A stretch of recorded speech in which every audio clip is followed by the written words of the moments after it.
Here is a man. Let's call him Jack. Jack likes hiking, trading stocks, playing catch with his son in the backyard, and watching golf. Here is a woman. Let's call her Jill.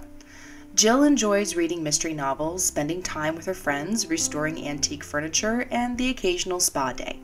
Sounds like normal, everyday type of people, right? The average American.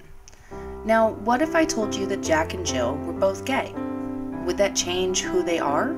Would the fact that Jack is a gay man change who he is or what he likes? Would it for Jill? No. Being gay is just that, a part of who they are. All it defines is the type of person they look for in a life partner, namely a person of the same sex. So what, right? Right. So my question is this. Why is it that the only depiction of the LGBT community that we see for the most part on American television and movies is still so ridiculously stereotypical? Why is the gay man still shown as the overtly feminine girl's best friend that is only good for fashion advice and gossip? On the other end of the spectrum, we find the media depiction of the lesbian. While the gay man is almost always depicted as stereotypically feminine, the female counterpart is almost never portrayed as anything but a, quote, lipstick lesbian. You know the type, the super sexy, impeccably dressed lesbian that loves her high heels just as much as she loves making out with her girlfriend, much to the delight of the male viewer. Now, I'm not saying that there aren't plenty of gay men and women out there that fit these molds, but we all know that the LGBT community varies just as much as the hetero community. So why aren't these variances seen in popular media? Why are casting directors and writers so hell-bent on only showing us the safe version of the gay populace? The feminine gay man that stands out a mile and the soft feminine lesbian that could easily pass for straight.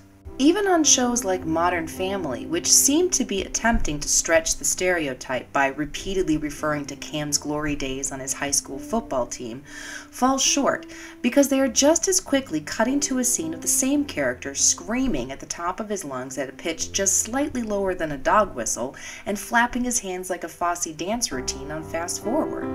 Transsexual characters are negligible on mainstream media, unless they need a trans prostitute for an episode of Law & Order SVU, and bisexuals are still either written off as confused or slutty. Look, in my opinion, this is a serious problem.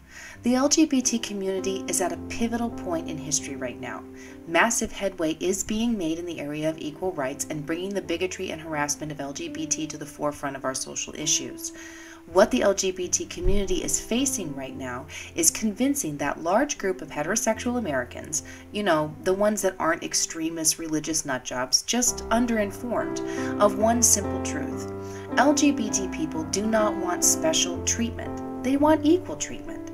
They are the same as everyone else. They put their pants on one leg at a time, they work, they have families, friends, and children that they care about and who depend on them.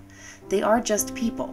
People who happen to be LGBT. So here comes the uncomfortable part. The question that I have to ask that is probably not going to buy me any brownie points. But if I can't be honest, then I'm not doing my part. Why is the LGBT community allowing the media to continue these stereotypical portrayals? Just saying, well, at least we're being shown as fun, lovable characters doesn't cut it anymore.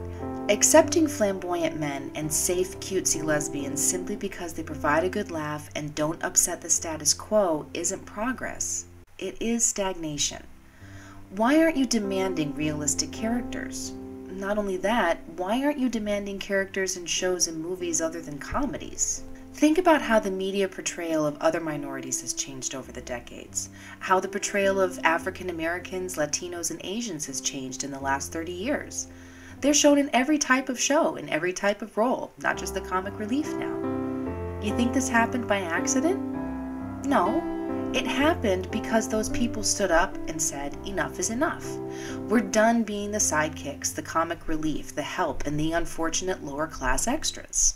So again, I ask, why aren't the LGBT people of this country putting their proverbial feet down and saying no? In the same vein, why do you perpetuate the stereotypes yourselves?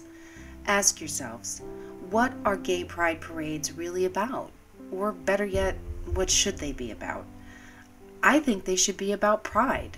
Pride in your place in the human race, pride in your loved ones, your friends, your families. And yet when June comes around, this is all we see.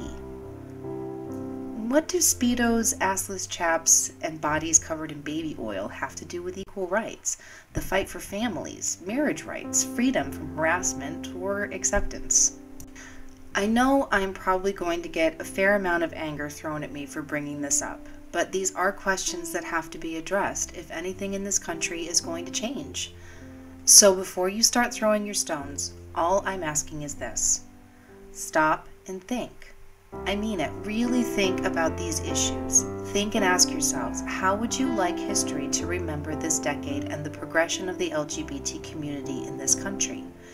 If you, like me, would like the train of equal rights to keep moving in the right direction, then maybe, just maybe, we should start dealing with the more difficult and uncomfortable subjects instead of ignoring them and hoping they will resolve themselves.